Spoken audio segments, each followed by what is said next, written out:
Ratusan warga dan puluhan pemilik tempat hiburan malam di sepanjang Jalan Cakung Cilincing, Jakarta Timur berunjuk rasa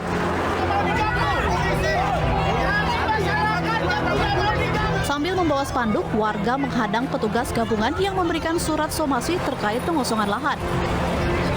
Petugas pun tidak berhasil memberikan surat somasi dan hanya dibacakan oleh kurator dari pemilik lahan.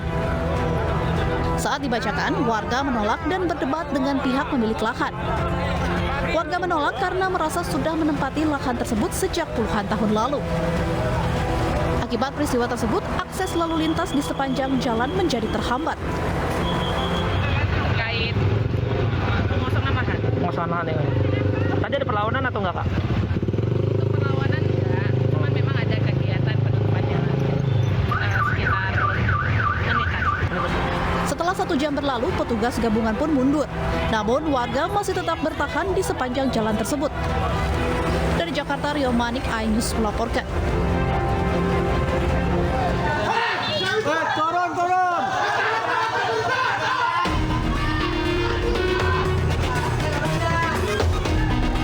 Amukan si jago merah menghanguskan sebuah rumah berlantai 4 di kawasan Pasar Baru, Sawah Besar, Jakarta. Api pertama kali muncul dari lantai paling atas dan menyambar ke lantai di bawahnya.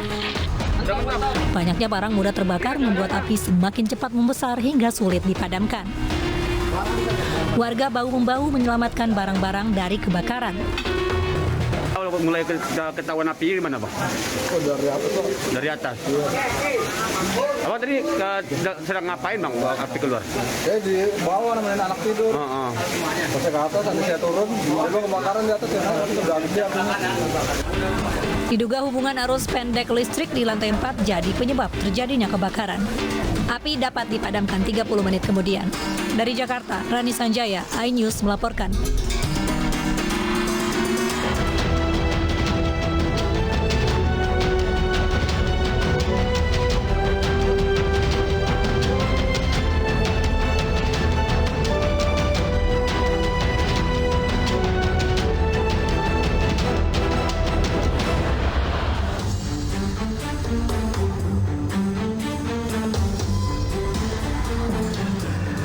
Selamat pagi, selamat datang di Lapor Polisi. Anda lapor, kami sampaikan. Ya pemirsa, sebuah program yang bertujuan menjadi wadah untuk aspirasi, keluhan, laporan, dan apresiasi kepada pihak kepolisian di seluruh Nusantara. Bersama saya, Pram Sejadan, kali ini bersama dengan Baby Kristami. Selama 1 jam ke depan, kami juga akan membahas sejumlah topik hukum dan kriminal yang menjadi topik hangat pembicaraan masyarakat di sekitar kita dan juga di media sosial. Nah, pemirsa, kami juga membuka laporan pengaduan masyarakat yang bisa diakses kapanpun oleh Anda untuk kami melalui sejumlah channel kami, pemirsa, yaitu di Instagram resmi kami, pemirsa, @laporpolisi_inews dan @official iNews TV. Ya, Anda juga bisa menghubungi kami melalui email laporpolisi.inews@gmail.com. Dan jangan lupa menggunakan hashtag Lapor Polisi. Pemirsa, dan seperti biasa kita awali informasi pertama ini dari informasi kebakaran, pemirsa. Ini dari Jakarta, pemirsa, di mana kebakaran melanda bangunan semi permanen atau bedeng di kawasan Menteng Dalam Tebet, Jakarta Selatan. Nah, Pram, diduga kebakaran terjadi ini adalah karena pembakaran sampah yang menjalar ke sejumlah bedeng. Kobaran api terlihat di rumah semi permanen atau bedeng di kawasan Menteng Dalam Tebet, Jakarta Selatan pada Jumat dini hari. Rumah semi permanen tersebut sebagian besar dihuni oleh para pemulung. Diduga kebakaran disebabkan oleh pembakaran sampah yang akhirnya menjalar ke area rumah semi permanen. Ya, pemirsa, tidak ada korban jiwa dalam kejadian ini dan api pun baru dapat dipadamkan setelah 8 unit pemadam kebakaran dikerahkan. Dan kini penyebab pasti kebakaran masih didalami penyelidikan pihak Polsek Tebet, Jakarta Selatan.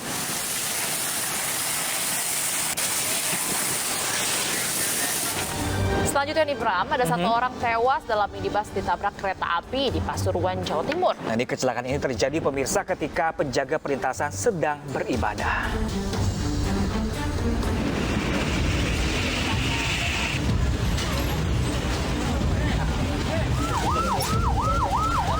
Warga mengevakuasi jenazah korban usai mengalami kecelakaan di perlintasan palang pintu rel kereta api di Kabupaten Pasuruan, Jawa Timur pada Kamis siang.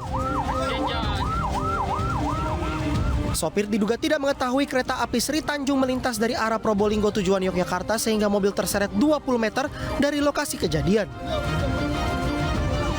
Sementara itu perlintasan ditinggal sholat oleh penjaganya. Akibat kecelakaan ini 1 orang tewas dan sudah dievakuasi ke RSUD Bangil dan 1 orang luka-luka dilarikan ke rumah sakit setempat. Setelah tinggal sholat jam 12:03 balik saya sini lagi. Ya, terus? Nggak tahunya udah kejadian. Biasanya jam 12:10 baru melintas dia. Oh, berarti kereta itu maju. Nah, gitu loh. Berarti setiap hari sampai jaga di sini atau khusus untuk karyawan aja? Setiap hari. Perlintasan kereta api di wilayah Gerongan ini sudah ada penjaga dari swadaya perusahaan di wilayah setempat. Oh gitu. Dan kebetulan penjaganya tidak ada. Penjaganya posisinya sholat dan kosong. Ini tidak ada yang jaga dan si korban tidak tengok kanan dan kiri. Kasus kecelakaan ini masih dalam penyelidikan aparat petugas Polresta Pasuruan. Dari Pasuruan, Jawa Timur, Jaka Samudra, iNews melaporkan. Pemirsa, kita ke informasi lainnya. Polda Jawa Barat mulai menemukan titik terang terkait penyidikan kasus pembunuhan ibu dan anak di Jalan Cagak, Subang, Jawa Barat yang telah berjalan selama 1 tahun. Nah, ini akhirnya tim gabungan pemirsa berhasil mengamankan seorang pria berinisial S di Pelabuhan Muara Angke usai turun dari kapal motor Naulijaya. Ya, pemirsa, S ini diduga berada di lokasi kejadian saat pembunuhan terjadi dan hingga kini S masih menjalani pemeriksaan. Penyidikan kasus pembunuhan ibu dan anak di Subang, Jawa Barat yang terjadi pada 18 Agustus 2021 lalu ini masih terus dilakukan tim gabungan Polda Jabar dan Polres Subang. Dari hasil pengembangan dan pemeriksaan saksi-saksi, tim gabungan menemukan titik terang dengan munculnya pria berinisial S. Tim gabungan pun melakukan pencarian dan polisi mendapat informasi S akan tiba di Jakarta dari Kalimantan dengan menggunakan kapal motor Naulijaya. Sebelumnya ibu dan anak Tuti Suhartini dan Amalia Mustika Ratu menjadi korban pembunuhan. Jasad keduanya ini ditemukan di dalam bagasi mobil.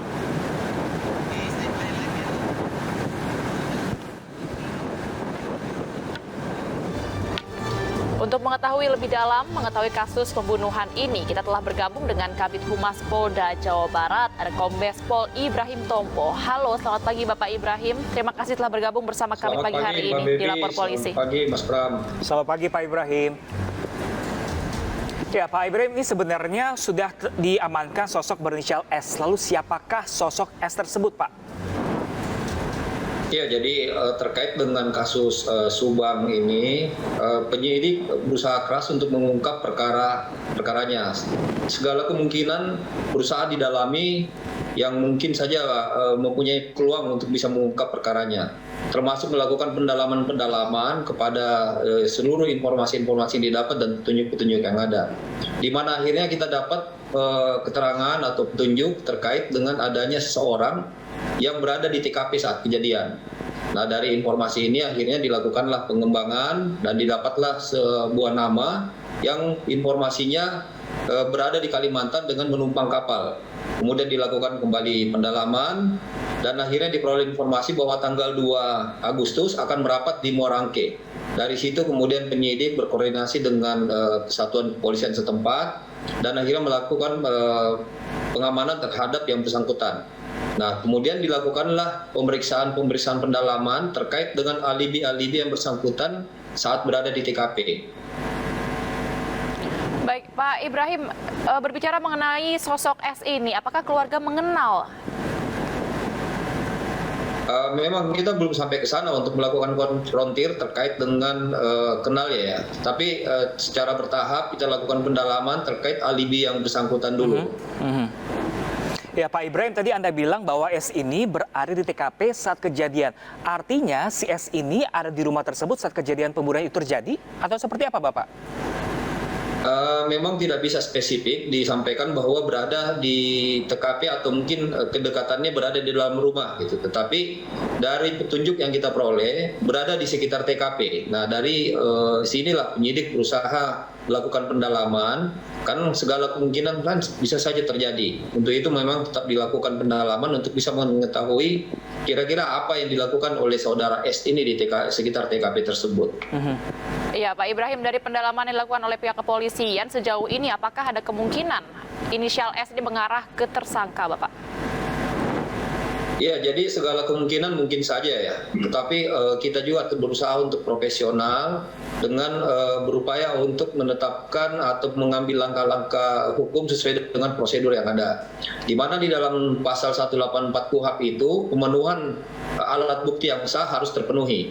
Jadi keterkaitan antara orang-orang, kemudian barang bukti, ini perlu kita lakukan penyesuaian kembali ya. Ya Pak Ibrahim, ini kan sudah berjalan 1 tahun lamanya dan warga masyarakat pasti menantikan informasi atau titik terang dari kasus ini. Sebenarnya Bapak, kendalanya apa saja sih Pak sehingga sangat lama sekali Bapak? Benar Mas Pram, jadi kita juga sudah banyak melakukan progres terkait dengan upaya pengungkapan dari kasus ini ya. Sebanyak 10 TKP sudah kita lakukan, kemudian kurang lebih sekitar 216 alat bukti, kemudian ada sekitar 116 saksi yang sudah kita periksa, 121 saksi yang kita periksa. Kemudian juga kita sudah melibatkan berbagai ahli, seperti ahli dokpol, DNA, psikologi, kesehatan jiwa, sketsa wajah, dan lain-lain. Ini upaya untuk membuktikan atau mengungkap bukti-bukti yang bisa digunakan dalam perkara ini. Tapi sampai sekarang memang kita berusaha untuk bekerja profesional dan hati-hati sehingga penyidik tetap berupaya untuk bisa merangkai segala informasi dan keterangan-keterangan serta barang bukti ini agar bisa menentukan tersangka yang tepat. Jadi tidak tidak gegabah ya Pak ya. Jangan sempat nanti menyimpang ya. Oke, baik. Baik, terima kasih banyak Bapak Kabid Humas Polda Jawa Barat Kombes Pol Ibrahim Tompo. Kami dukung selalu agar penyidikan dan pelaku segera tertangkap Bapak. Terima kasih banyak Bapak. Baik, terima kasih Mas Pram, terima kasih Mbak Bebi. Ya pemirsa, hari ini Komnas HAM berencana melakukan pemeriksaan terhadap istri mantan Kadifropam Ferdi Sambo, Putri Chandrawati. Informasi selengkapnya kami hadirkan usai jeda berikut. Tetaplah bersama kami di Lapor Polisi. Anda lapor, kami sampaikan.